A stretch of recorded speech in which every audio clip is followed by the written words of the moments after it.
Welcome to Vice and Easy, your podcast for all things Miami Vice, with your host, Marina. Hello and welcome back to Vice and Easy. Speaking of vacations, we are breaking down the afternoon plane this week, and then I will be going on vacation starting next week. So this is my last episode till September. So this week we're breaking down season 3, episode 17, entitled The Afternoon Plane. This summary or this breakdown is just from IMDb. And I would have edited a little bit, but sorry to, because I can see the email in here. Oops. Tubbs wins a free vacation and he brings his girlfriend with him. But when he arrives, he discovers a man he arrested, Vincent D'Onofrio. He eventually learns that he's been set up by Calderone, who is arriving on the next plane. Tubbs is trapped with no weapon and no one is willing to help him. He also eventually discovers another woman he knew who is now with Calderone. Now, the girlfriend that he goes to this beautiful island vacation with looks very, very, very similar. It's the exact same actress, Maria McDonald. Now, she was Vanessa in The Great McCarthy. And I just loved it so much because she's just so beautiful. And I could see why Tubbs would be even more enamored with her in this episode. And to be fair, we've been doing this every week. No breaks for summer, what have you. So realistically, we are talking about a bit of a difference. Season 1, episode 8, I think would have been aired around December 19. It would have been at least like a 2-year difference. But, in this span, I'm like, oh, I definitely recognize her. Maybe you could get away with that a little bit more back in the day, but not on this show. Boy, I really hope somebody got fired for that blunder.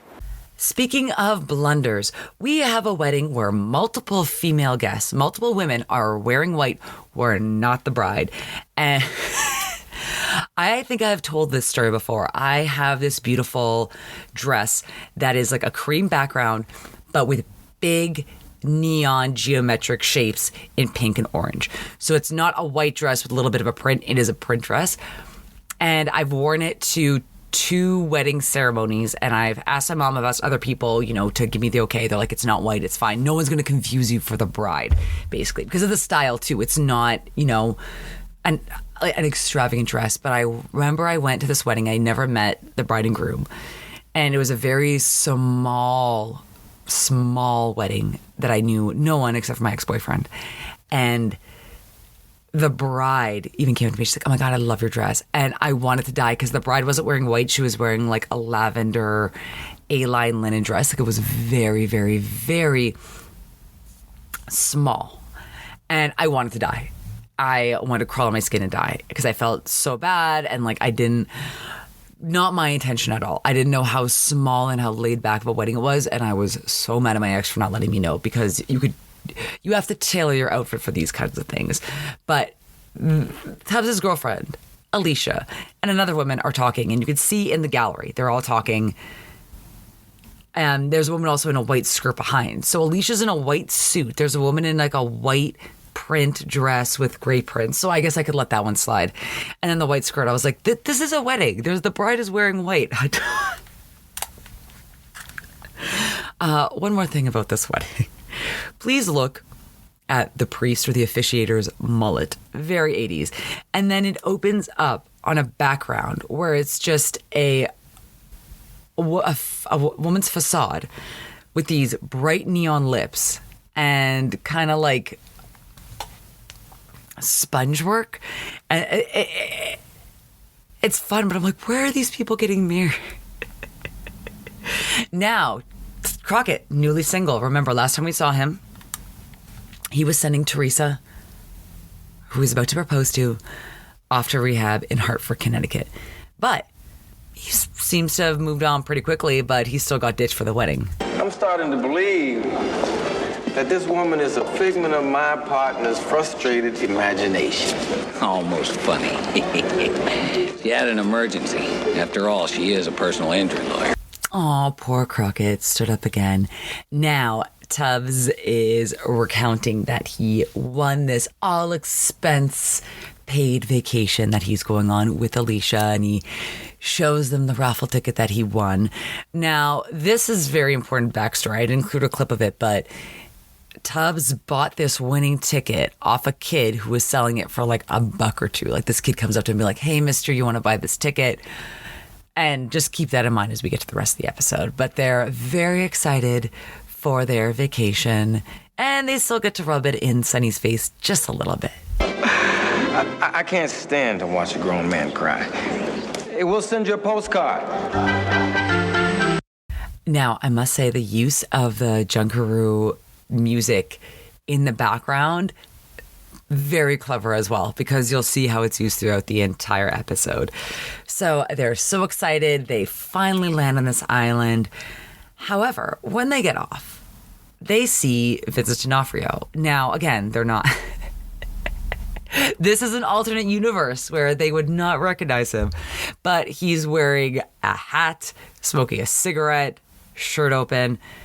Tubbs is very taken aback because not only did he help put him away, Tubbs helped put him away on murder 1 charges.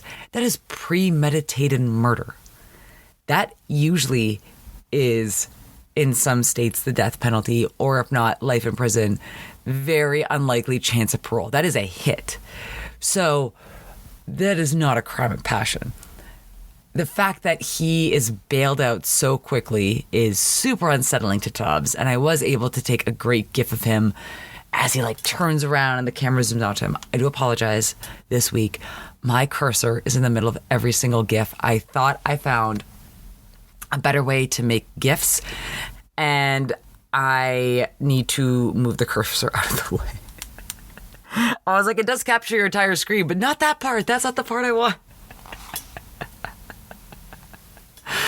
Oh man, yeah. Vincent D'Onofrio, however, it's very unsettling because he points out something that we all know Tubbs would do, because Tubbs does very rarely break the rules, and usually when he does, it's to seek vengeance for his brother's death.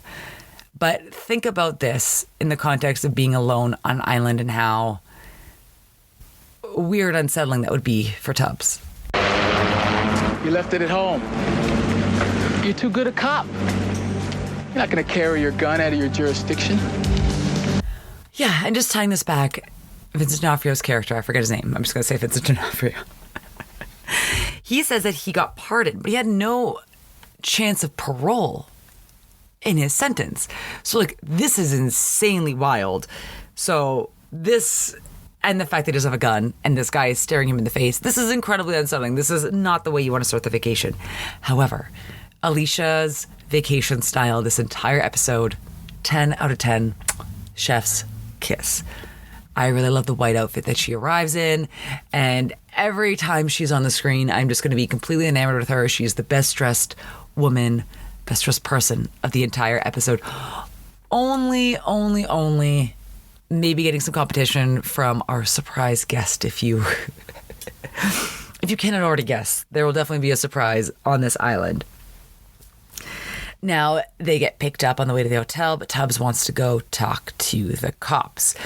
This also very much brings it back to Calderone's return, because the captain seems to exhibit a very laid-back behavior that he says this kind of, he doesn't blame it on the island, but he basically says, like, there's no phone service here. Everything takes place by mail. Like, I get it, but it's 1986 at this point. I'm sure there would have been, like, I'm doing the Morse code thing, like a telegram you could send that would have got a wire. I'm sure people have been wiring. I'm sure there's a Western Union on the island. Like,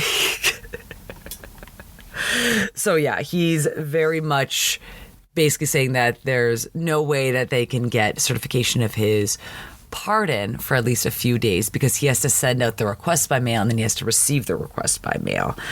So Tubbs is, again, not so happy at this outcome. But still, they're going to go out and explore. So Tubbs and Alicia go out in a beautiful yellow outfit and go on a beautiful horseback ride.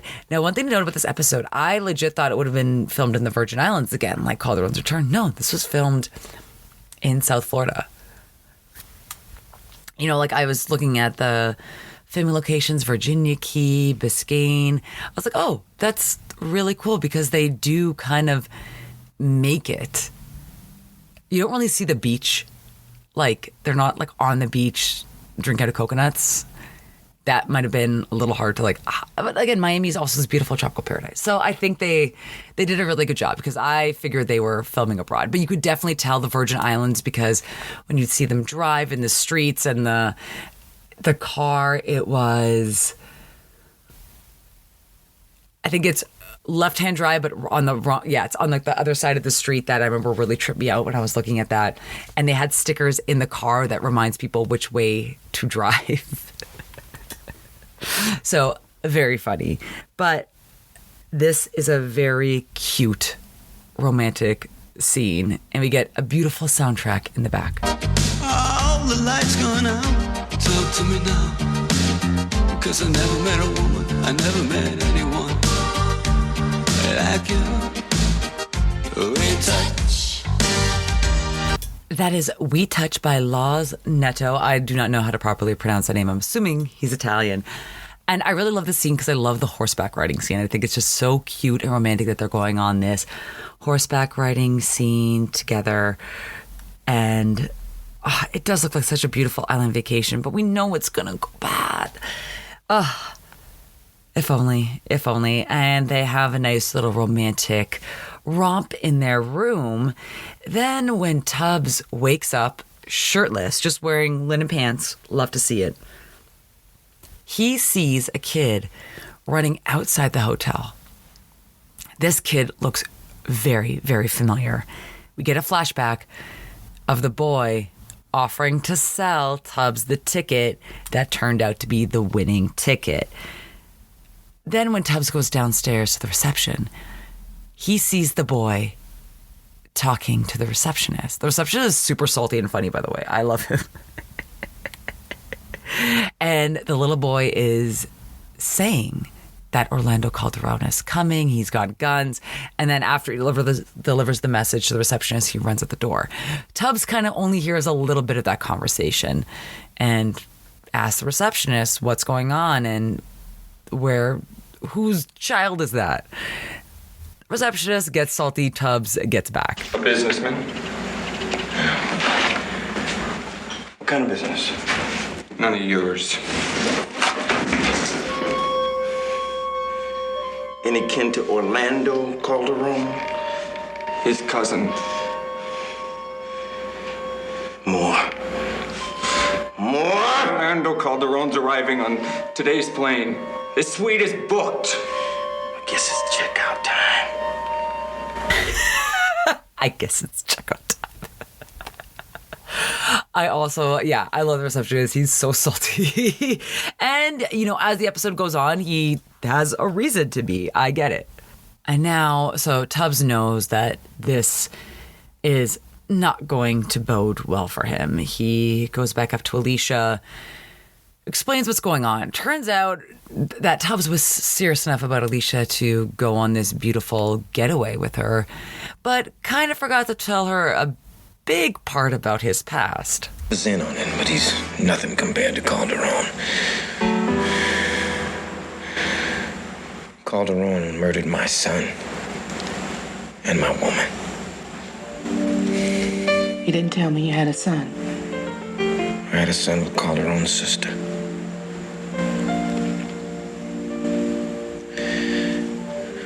I killed their father. He was a major drug dealer. He had murdered my brother. Why didn't you tell me? You can't live with this kind of pain alone. Did you love her? I'm sorry, Rico. Look, we gotta get out of here. What do you want me to do? Just pack. Well, I'm glad that Tubbs got that off his chest. I think that should have been something you might want to have disclosed to your partner a little bit ahead of time. Did you ever have any children? Do you have any children? Oh no, my son and the mother of my son were murdered by her brother because I murdered her father. Actually, to be fair, Tubbs didn't. It was Crockett that shot Calderone. But Tubbs put everything in motion to kill him. So I guess that is where the claim comes from. So again, they want to get off this island. Tubbs is trying to be resourceful. He goes over to the kind of like the marina bar to talk with the fishermen, ask if anyone will charter a boat. He offers to pay cash. They all kind of look around. They don't really seem that interested in helping him, except for one gentleman who gets up out of his seat, and before he can fully get up, you just see a hand on the shoulder kind of press him down. Like, no, sit down. You're not doing this. They claim that it's Sunday. They don't work on Sunday. But then they reveal the real reason why they're not going to help him. We'd rather watch a certain plane come in.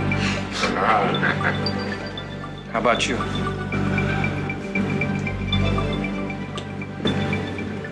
Ooh, and after like a frosty goodbye, one of the fishermen talks to the fisherman that was about to get up and help Tubbs and explain and basically reminds him to have some respect for Calderone's money, that they're never going to have it no better than they have now.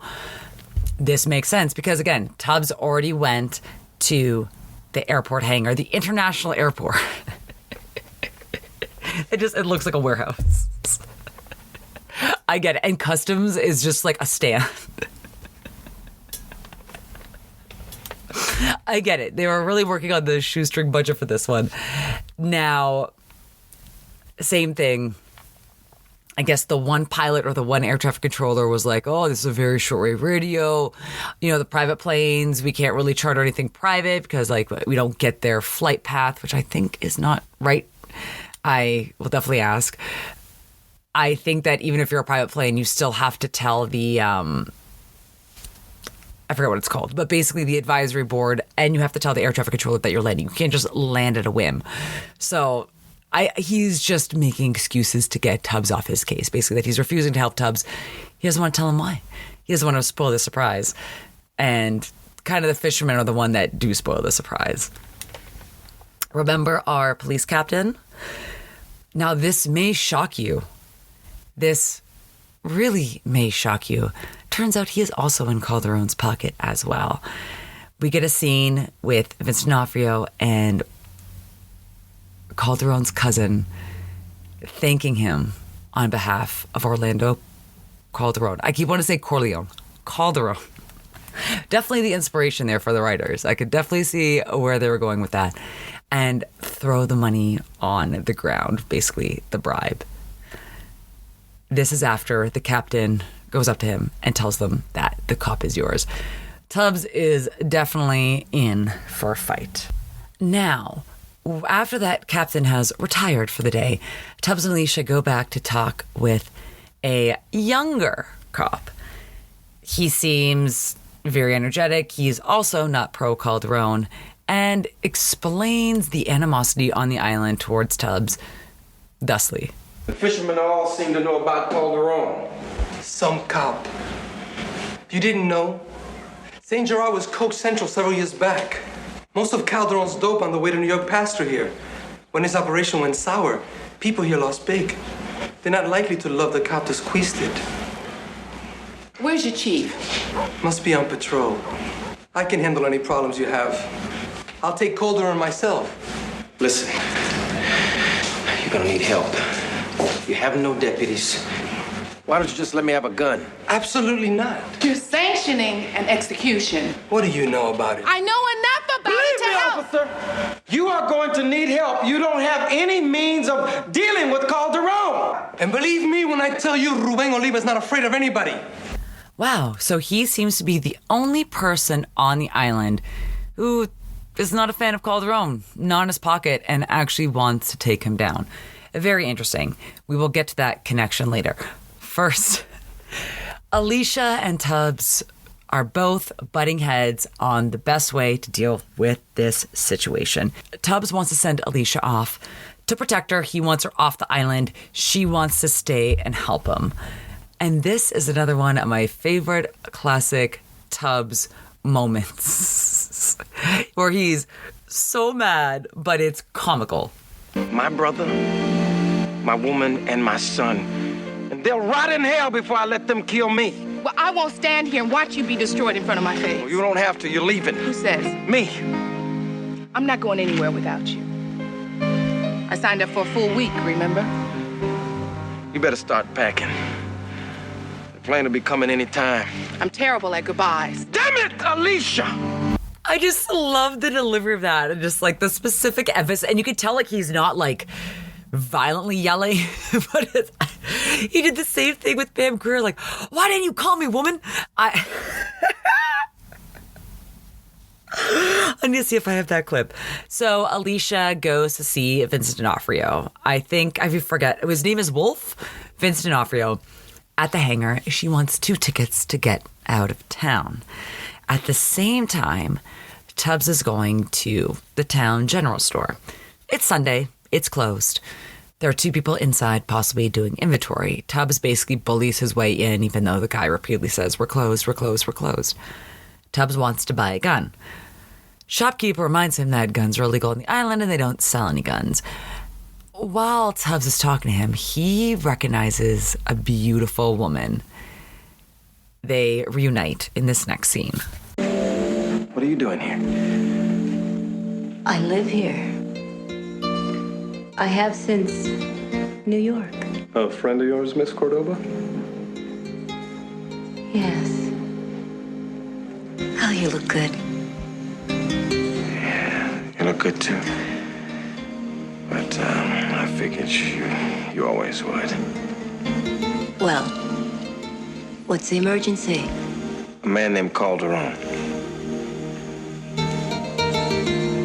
Yeah, I want to buy a gun. I don't sell guns. Nobody on St. Gerard does. They're illegal. You knew Calderone was coming? But I didn't know he was coming for you. Calderone brings us jobs, money. Relax, Gene. We know what Calderone's bringing. Okay, I also love you got to go to the gallery for this because Tubbs and this beautiful woman that he clearly knows from New York are talking. And Jamie, the shopkeeper, is just kind of like standing in the middle of them. Like, it doesn't, maybe he has a crush on her and like that's why it's kind of giving that kind of vibe. But too funny. So she explains that she has some stuff to finish up here, but they'll talk soon. And he basically straight up asked her if she has a gun. Men only want to know one thing. Well, defeated, Tubbs goes down back to the marina. The one fisherman who did seem to show some interest in wanting to help Tubbs, or at least to charter the boat to get him off the island, at least to make some extra money from Tubbs. Maybe he doesn't want to help, but I don't blame him. Now, they're talking, and once again, he says that he can't do it, asks why he should get involved, and then Tubbs explains it like this. Like, he's not in with Calderone yet, but soon you'll be a dope runner, and then your life will be at risk. I need help. I'm gonna fight Calderone. I need weapons and friends. Why? Why should I get involved? You tell me. I saw you nearly offer back at the bar. That was a mistake. You know what St. Gerard's gonna be like if Calderone stays here? I'm a fisherman, not a soldier. You're not a dope runner yet. And then great timing for the end of the scene where basically the fisherman says it's dangerous. And Tubbs, says it's not dangerous yet. And this is when the other fishermen show up. One of them cracks his knuckles just at like a very opportune time to look extra menacing. And Tubbs walks away once again defeated. So let's see if he was able to make any traction with the fisherman. I guess we'll see later. Now, Sally, the woman that Tubbs recognized in the general store, is talking with our babyface cop, Ruben, who is really adamant on doing right and getting rid of Calderone. However, they clearly have a relationship because you can tell that he's trying to kiss her. She pulls away. There's a picture of him and her on her dresser, which I've also illustrated in the gallery. So keep this in mind. This is them talking and her explaining who Tubbs really is. You got less faith in me than that Miami cop does. That Miami cop used to be a New York cop. He's probably the only one who can stop Calderone. Anybody from New York you don't know? Sure, I have a past. At least it taught me not to let just any man decide my future. I love that quote so much. Not going to let any man decide my future. You can tell that definitely this has been a thing in the past with her that we will get into later on in the episode. So he walks off. There's a great gif I made of him trying to kiss her and her just like turning right away. So I don't know if maybe they hook up or like they're actually dating. But yeah, I don't really know what this relationship is. Very curious. Also, he's so baby-faced and he really wants to do the right thing. Oh, and then you can just see the police chief is like, nah, I'm not doing it. I already tried. Give me the bribes. Just tell. What is it, like first day on the job versus 5 years on the job? Oh, well, Tubbs and Alicia get back to the hotel. Receptionist once again gives a little nugget of salty wisdom in this next clip. Oh no, I don't have it. Basically he's saying like, I wouldn't leave. Like he's not going to leave the island because he's excited for the plane coming, but it was really delivered really well. Sorry, it says in my notes that I have the clip and I thought I made it. Ah, boo, sorry. So Tubbs asks for Sally's room and goes stuck. Okay, so Sally lives on the island, but she lives in the hotel. She's packing up. And so this makes more sense once it explains, because all my notes are like, WTF, like what is going on? So also Tubbs goes up to this woman's hotel room, leaves Alicia downstairs. I would be very pissed if I were Alicia. Like, why doesn't she come downstairs if you could go have a drink at the hotel bar?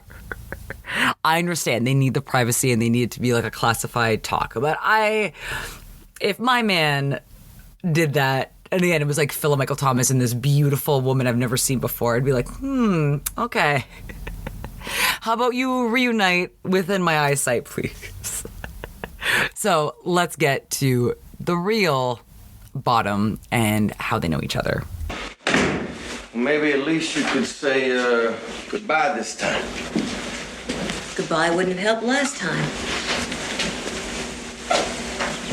You didn't want to hear me saying I was trading the ghetto for paradise. Even though you knew how I felt about it. We only would have broken each other's hearts. It could have been different.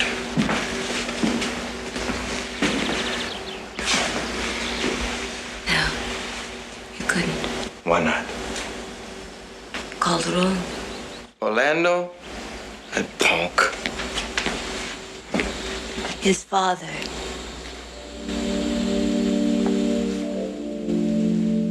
He got me out of New York. I would have died there if he hadn't. I owed him. You paid the debt. That bastard murdered my brother. And then you killed him. Yes. Crockett did. No more deaths.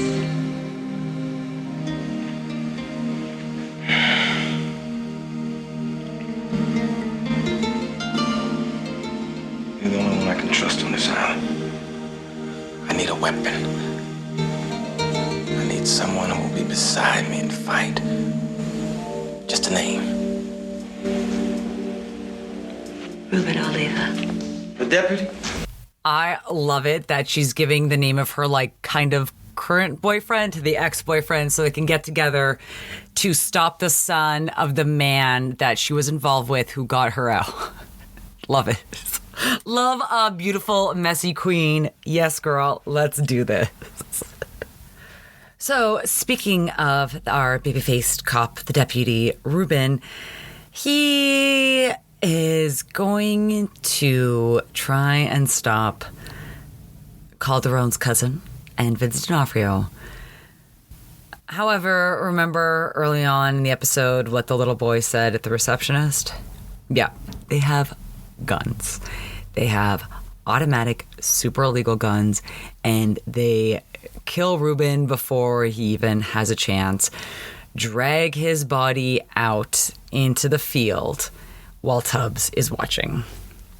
So while Tubbs is watching, the only person on the island who had any interest in being of any assistance against Calderone, basically the only person on the island who is not on their payroll, Alicia is talking with the receptionist, again, who gets all salty and bitchy, and I do not know why I do not have these clips saved. I am so sorry. I've given you a great disservice because the receptionist is so funny.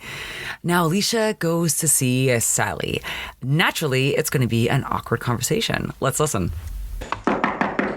Yeah, I'm Alicia Austin. I know.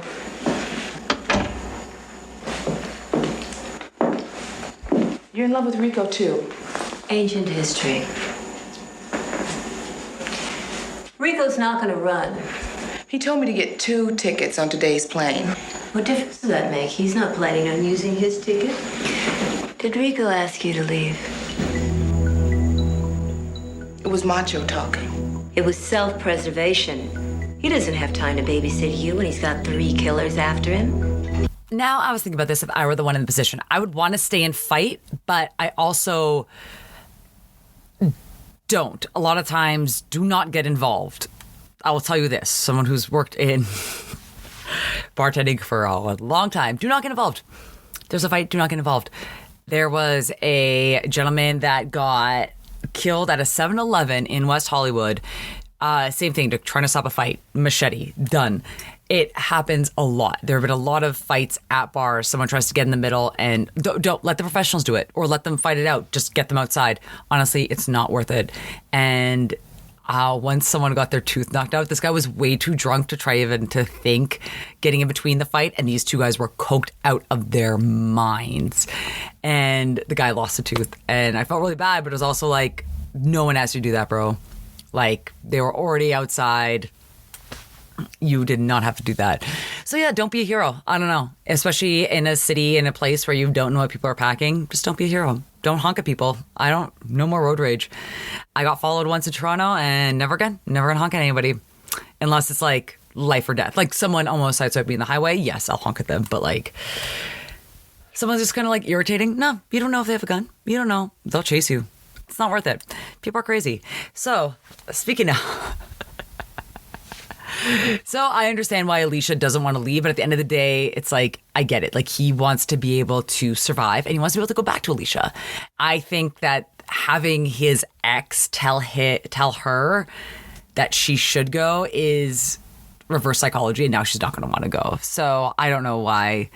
I guess Tubbs doesn't know. He's watching our little deputy get murdered, so he's not involved in this. So yeah, not surprising that the conversation between Tubbs' current girlfriend and his ex-girlfriend would end up so badly. Also, like, Tubbs in these relationships in New York, like, they just end without saying goodbye. And like, I get it, but like,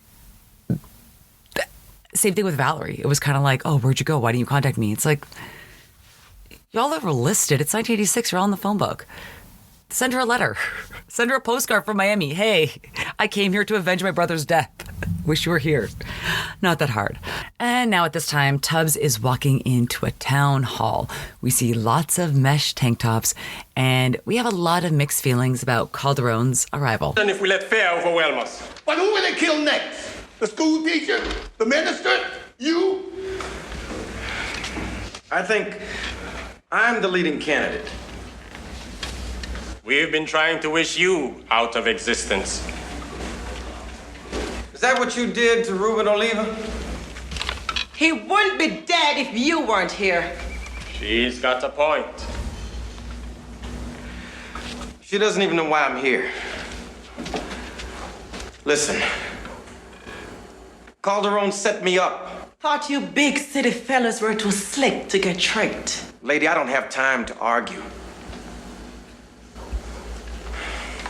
I need your help. Help! Man, these Sopranos wouldn't even go to sleep without a light on. Quiet! Age is eating your brain, old man. No one here wants to die for a stranger. Go on. Take your trouble elsewhere. What about a gun? A gun? They're not gonna give you a gun. Cowards! They're cowards! They're cowards! Shut out! Cowards! Cowards! Cowards! Don't you know? Guns are illegal here. Yeah. And I'm sure Calderone's gonna leave his guns at the airport. Yes, I'm sure the top-notch, high-tech security at the airport that is a shack on a tarmac is going to make sure that Calderone does not bring his guns. Tubbs has a point. Now, that town meeting, I know that was a long clip, but I was like, there were just so many hilarious... so many hilarious lines in that. That's definitely, that probably, like that, I would have like all my top lines from this episode is going to be Damn it, Alicia and the town hall. Lady, I don't want to argue. Oh my God, age is eating your brain. Oh, too funny. Sorry. I need to get back and like this needs to be a concise episode because I am not going along that way. So now Tubbs at impasse. Nobody wants to help him because nobody wants to, quote, die for a stranger. Totally get it. I wouldn't either. Now, after the town hall meeting where Tubbs is once again denied, nobody wants to help him, Alicia meets up with him. She still wants to stay when Sally kind of has a good point. Then hide. Wait until they come into town. We'll hold a plane. I can't spend my life being afraid of every shadow. Do it Rico's way. You'll live longer.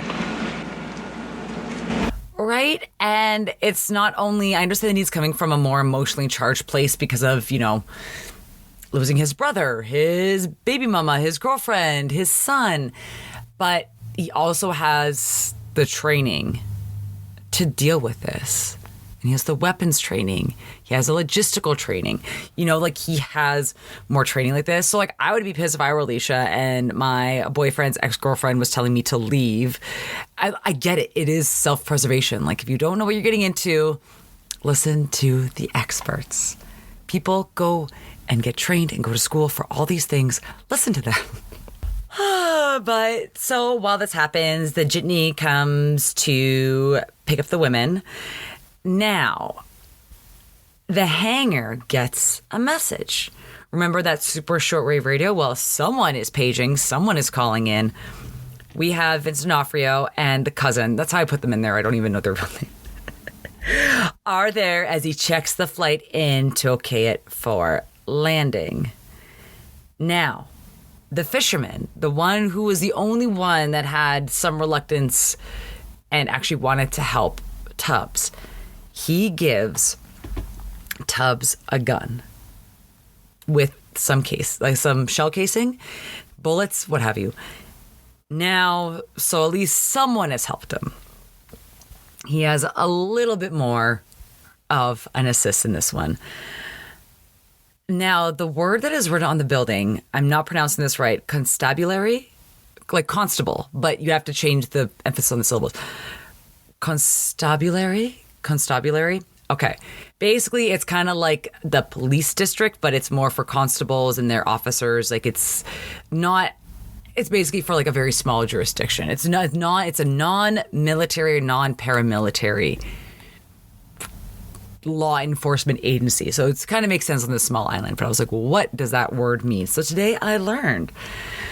Now the plane is about to land. We still get, oh my God, my note on the mesh tank tops. And we are welcoming, well, some of us are, Orlando Calderone himself, the lovely John Leguizamo, who I was always happy to see on my screens. Didn't expect a welcoming party. Good. You with Sally? You ladies will have to wait here till I've refueled the plane. Tubbs always did like good-looking women. Did he tell you about my sister? I don't have to talk to you. Yeah? Pulls a gun on her. Orlando, this isn't what you came for. Yeah, right? This isn't what I like Sally because she's playing both sides. I play both sides, so I always come out on top. And they both look like $1 million. I really like these shoulder pads on the outfit that Sally's wearing with the black and white striped hat. Alicia always still looking like $1 million. It looks to be the same blazer that she was wearing at the wedding, a white blazer, and the blue dress. And she and Tubbs are in different shades, but they're both in like very rich shades of blue at this time. Both look like $1 million, where Tubbs is in a blue button-down linen with, I want to say linen and white pants. Looks amazing. Now, John Leguizamo as Orlando Calderone. I keep trying to say Corleone.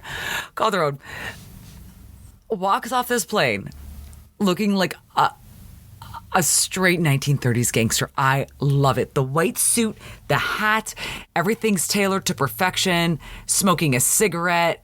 I can't even get a proper thought going when I see this outfit. He looks so good and so cheesy. Oh, man. Now, what's Tubbs up to? So Tubbs is hot wiring a truck. He's using a little bit of that New York skill. Love it. And puts a rock on the gas, pushes it off so it distracts the goons. As they're shooting up the truck, Tubbs is able to run up the stairs of the constabulary and is able to shoot one of the goons, the cousin. Now, Alicia, going against the advice of not only Tubbs but Sally, gets away. They're waiting in the hangar. Gets away. She wants to help Tubbs. She is able to grab the magazine and the gun from the cousin by his dead body. So, and everyone in the town has gone inside. Like, they know exactly what's going on. This is no surprise. This was all planned in advance. And they all came here to take care of Tubbs. So they're all hiding. They're letting Calderone do his thing. Alicia now has the gun. She's fiddling with the magazine a little bit, but still looking like $1 million. So you got to give her credit for that. Putting it in the wrong way. So this all kind of going down by the inn they're staying at. You have Vincent D'Onofrio kind of casing the scene. You have John Leguizamo also casing the scene. And then you have Alicia and Tubbs all separated. Now, while Alicia is able to gun down Vincent D'Onofrio after hiding in the patio, unfortunately, that doesn't end well in her favor because by the time she finally gets to Orlando, bad news. Empty? I told you we'd meet again, didn't I? Come on, drop it. Drop it!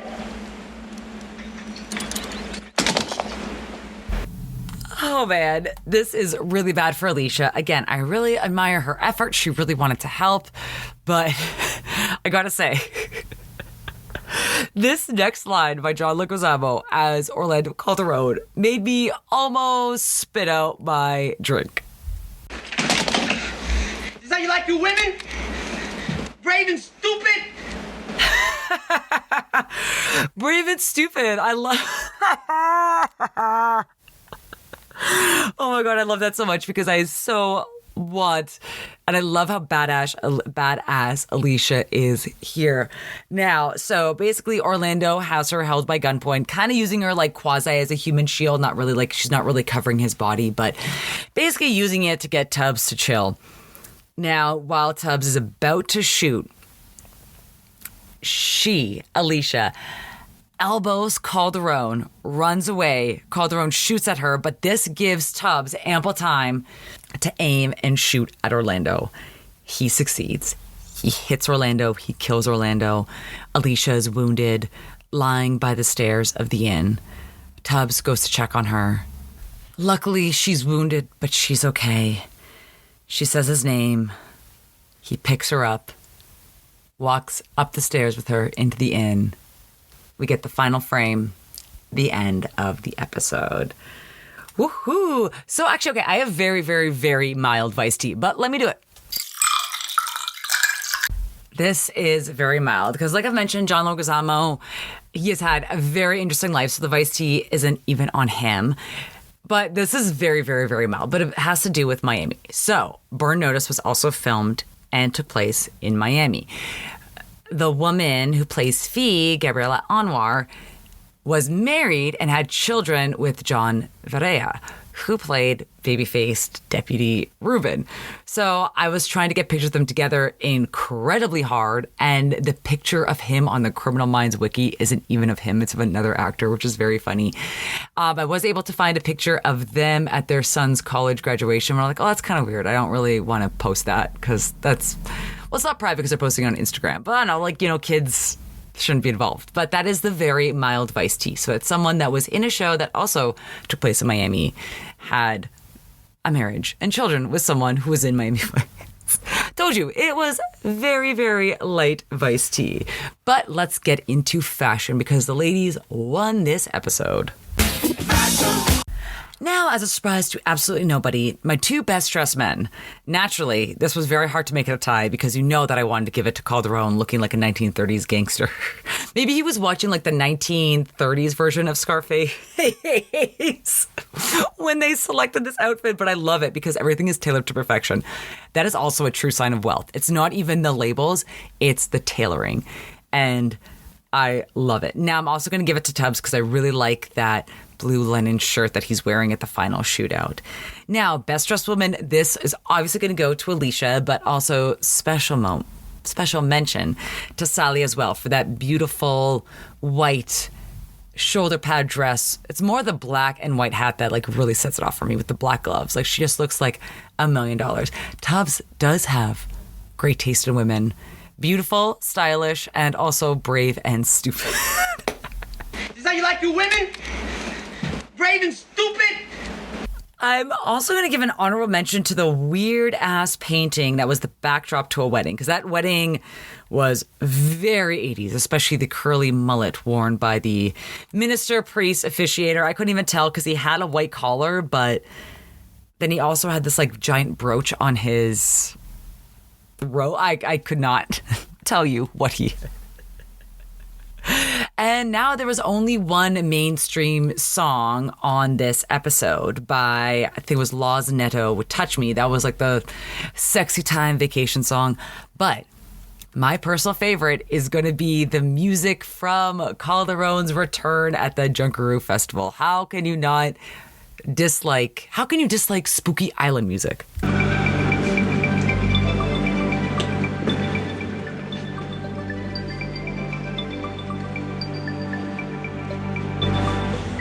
Now, that iteration is my favorite because you have that kind of segueing into this like spooky kind of suspenseful music.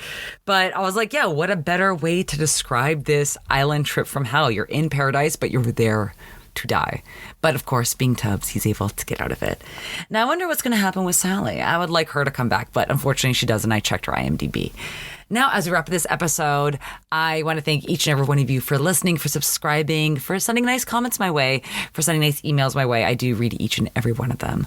Now, like I mentioned earlier, I will be gone for the month of August.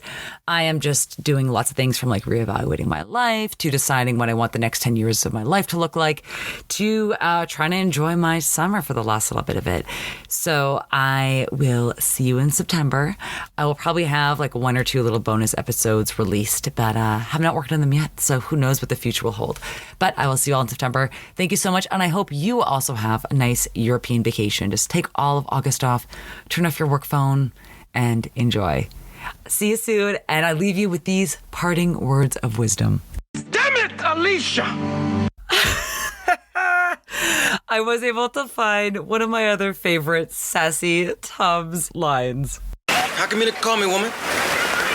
And now, as I bid you adieu on my 1-month vacation, some words and descriptors to remember me by. Is that how you like your women? Brave and stupid? Thank you, as always, for liking, for subscribing, and for supporting me here at Vice and Easy.